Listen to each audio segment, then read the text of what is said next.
Hi, I'm Matt Lang, Managing Partner of Wealth Shield Financial, and today I'm going to walk you through the 5 risks in retirement. So how do we plan for retirement? We do that by addressing 5 key risks. The first one being longevity risk. Will I have enough money to live on in retirement? Do I have enough gas in the tank to get from age 60 or 62 or 65 to 90 or 95? Health risk. Am I protected against critical illness, critical injury, or long-term care? Mortality risk. Will my family be okay financially when I'm gone? Inflation risk. What will be the purchasing power of my dollars in the future? And then market risk. How can I protect against another 2008 crash? So the first risk is longevity risk. This is the #1 concern amongst pre-retirees and retirees. We're going to focus a little bit on this chart. And what that shows is how retirement income was derived in the past versus now. Pension plans in the past were typically your source of income. You worked 30 or 40 years for a company, they gave you a pension plan, and that provided most of your monthly income. Social Security provided the remaining amount, I guess you would say, and some personal savings would be coming into play. But that's completely flipped, and so now the onus is on you to kind of complete your retirement through your personal savings. That would be your 401k, your brokerage account. Social Security still plays a huge role, but pensions play the smallest role. Not everybody has the opportunity to have a pension, and they seem to be going away year by year. So what are we looking to do here? Eliminate fear. Fear is really what drives people to make bad decisions around their income in retirement. And if you make bad decisions early on in your retirement, there's a good chance the longevity will not work out. We have to maximize your assets. These are your personal assets that you've spent the last 30 or 40 years accumulating, and how do we turn them into income? Because income is the name of the game.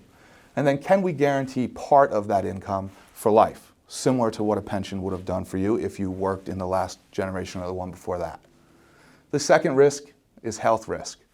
That's not just the cost of healthcare, which is a huge thing, and it's escalating every year, but that's the cost of long-term care.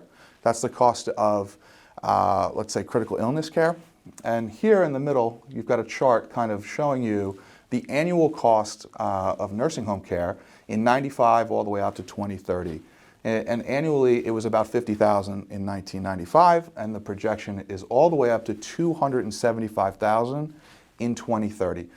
Most folks do not have this much money squirreled away for that type of rainy day. And we know that the total cost of care between a couple could be upwards of $700,000. So how do we mitigate that risk? How do we eliminate that from the scenario so that you can have the successful retirement that you want? The third risk is mortality risk. How would a premature death of my spouse affect our family, especially if we're still working? If we're a pre-retiree and we're still working, the loss of that income could be catastrophic to how that plan actually plays out. And really the answer is life insurance, right? Life insurance is a great replacement tool for lost income. So when you come see us, we'll sit down, we'll review what you have, the situation that you're in, and we'll address that. And we'll see if you are a candidate for that, and if you possibly have insurance from, let's say, years past, can we maximize that insurance policy? Is it convertible? Can we do something more significant with it and add more value? The fourth one is inflation risk.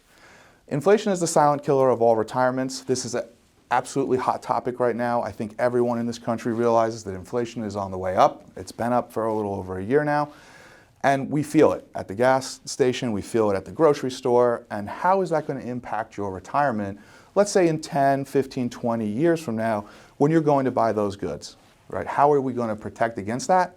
So what we need to really do is assess your entire plan, look at all of your assets, and figure out how to line them up strategically to protect against inflation without taking too much risk. And the last one is market risk.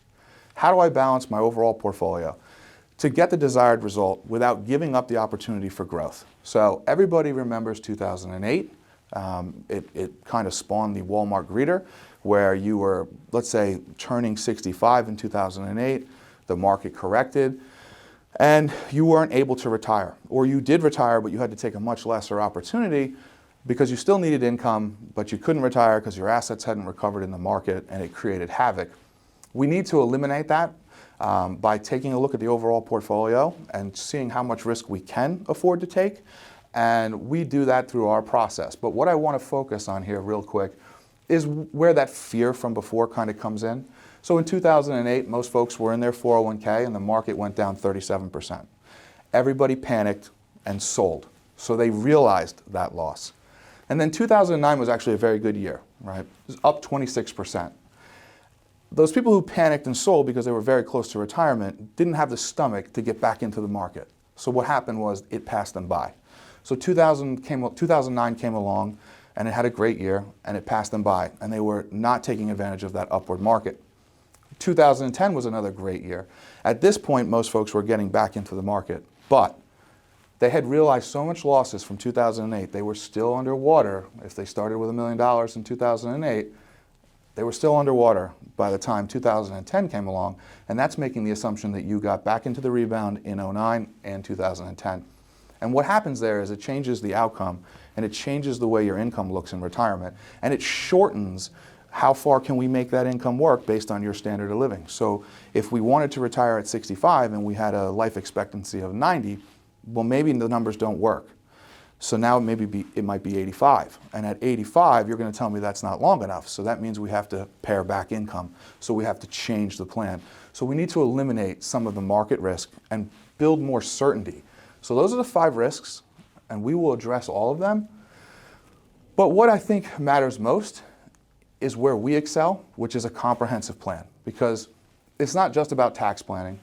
It's not just about an estate plan. If you are in, let's say, high net worth and you want to work on your estate and how to pass money on the most efficient way possible, it's really about this. This is it. This is income planning in a nutshell. It's income planning is retirement planning. We have to look at your investments, right? The risks, the growth opportunities, the cost of care. But if we eliminate the risks and we focus on this, we can produce more of this without intruding factors. So it's really about comprehensive planning. And you do that through a written income plan. And we call this an action plan. And I'm going to tell you why it's so valuable. It's going to tell you when your paychecks will start, where your income will come from what assets you have, how long the income will last for, could it potentially increase over time through growth in the market, which we hope it will, but really, most importantly, it should give you the confidence to succeed in retirement.